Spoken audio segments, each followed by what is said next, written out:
Okay, what do we got here? This is the Cammus Sequential Shifter. This is a beast of a little unit, like super solid. This actually is just some moisture from, I washed this mat, so don't worry about that little imprint.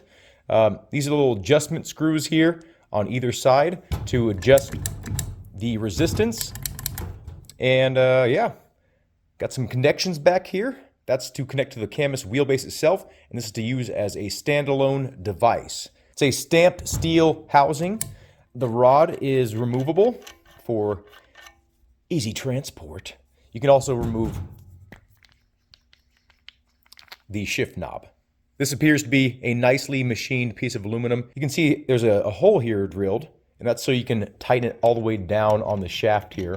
You get it tight by hand, and then you can stick a little Allen wrench in there, and then just, torque it a little bit more. I don't know what this is compatible with. I don't know the thread pattern. I'm sure it's listed somewhere on the website. I'm not a huge fan of this sort of off-white color, but it does feel like a very durable material.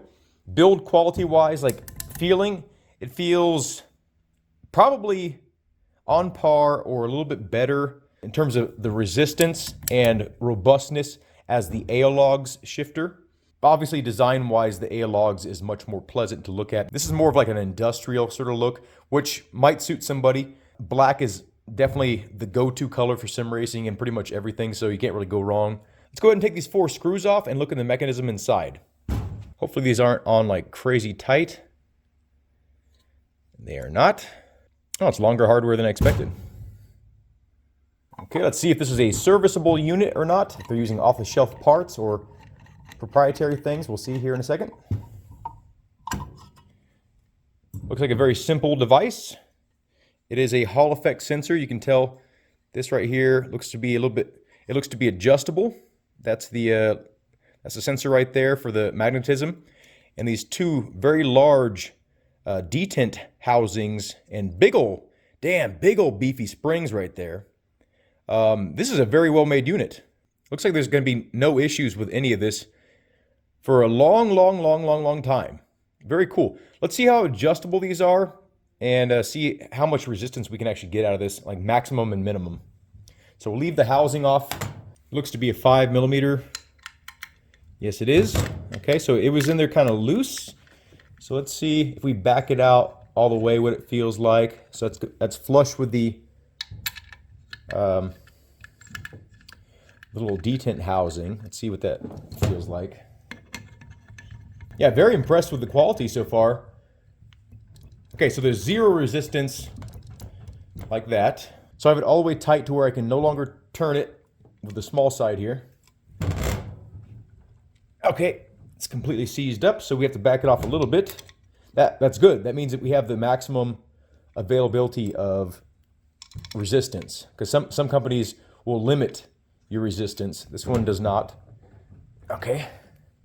Now, of course, with it mounted, we would have more leverage on it. So unfortunately, until we mount this, we don't know how much resistance this thing is capable of, until we get that more, until we get more leverage.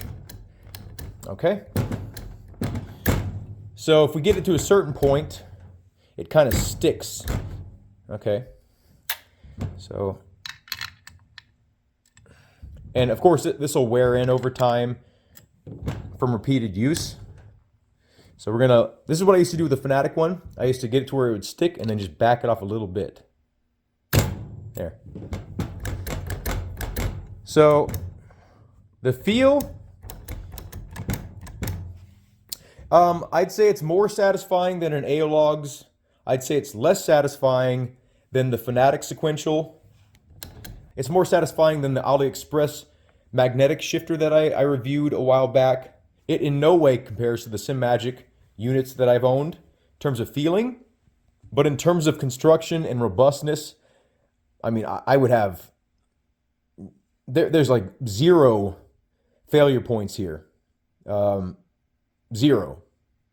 I can't think of a single thing. Like this main part, this is steel. Looks like a hardened steel. The springs are huge and beefy. Those are not going to break. This is a pretty decent spring choice, honestly, for this type of mechanism. And all the shafts and everything look like they're stainless steel. Yeah, this is beefy as hell. I don't know if you can gather just from looking at this, but yeah, this is great. They do have a little reset button here too. I don't know what that's for. Maybe it's for some kind of firmware thing. I don't really know. It doesn't look like there's too much circuitry in there, but maybe it has to do with like the software for the Cammus application. Yeah, so let's get this thing back together and let's hook it up to the rig and we'll see what we got going on. See you over there. Okay, it's mounted up, not in the best way, but you know, it's on there, solid. You notice inside the unit, every time I shift, you see a red light come on. See that? Add a little bit of flair to your rig. Now, no one's gonna see that, but at night it'll look kind of cool. Feels solid. Doesn't feel like I have to go easy on it. And also, you know, if you want a quiet unit, you could also, you know, back these screws out a bit and make it to where there's no actual noise taking place. So if you had to, you know, race at night and your wife is sleeping or whatever, or your son or your daughter or whatever, and they got school in the morning, you can make it to where you can still use this without that loud noise. Volume-wise, I would say it's louder than the Analogs, quieter than the SimMagic, and louder than the Fanatic sequential shifter. I'm not a huge fan of the shape of this knob, but it does its job. The knob does its job. It does feel decent. I wish it was a little bit more rounded out at the bottom. But, you know, you can change it out. If you 3D print, you can obviously make your own knob, but it doesn't feel bad. It actually feels very similar to this one, but this one actually feels a little more ergonomic. But yeah, I just wish it was a little bit bigger, maybe like a longer handle too. But being short like this means you have less leverage over the mechanism, so you actually get more mechanical feeling this way. So, you know, whatever. Let's go ahead and test it out in some games. Let's go ahead and get into some Richard Burns Rally action.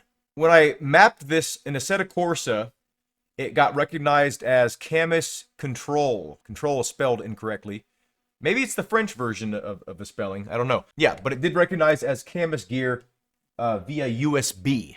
Let's go ahead and do a brand new stage so we can have maximum frustration throughout this review. I'll try to talk a little bit about the shifter. Yes, I'm wearing brown pants. I don't typically do that. I usually make my own. As you can see, response time is good. Cool deal.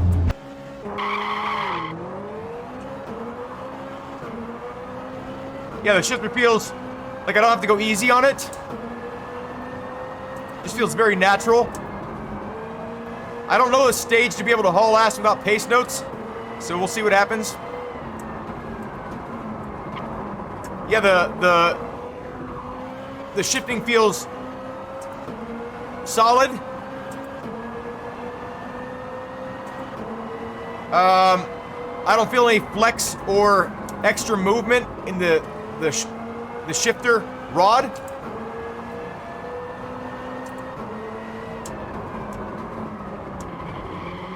Oh.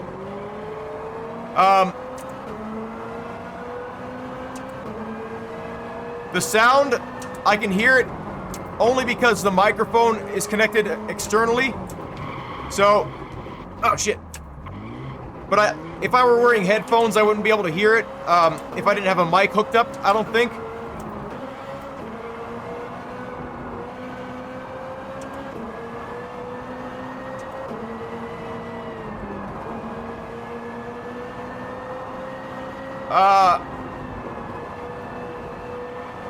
Oh shit.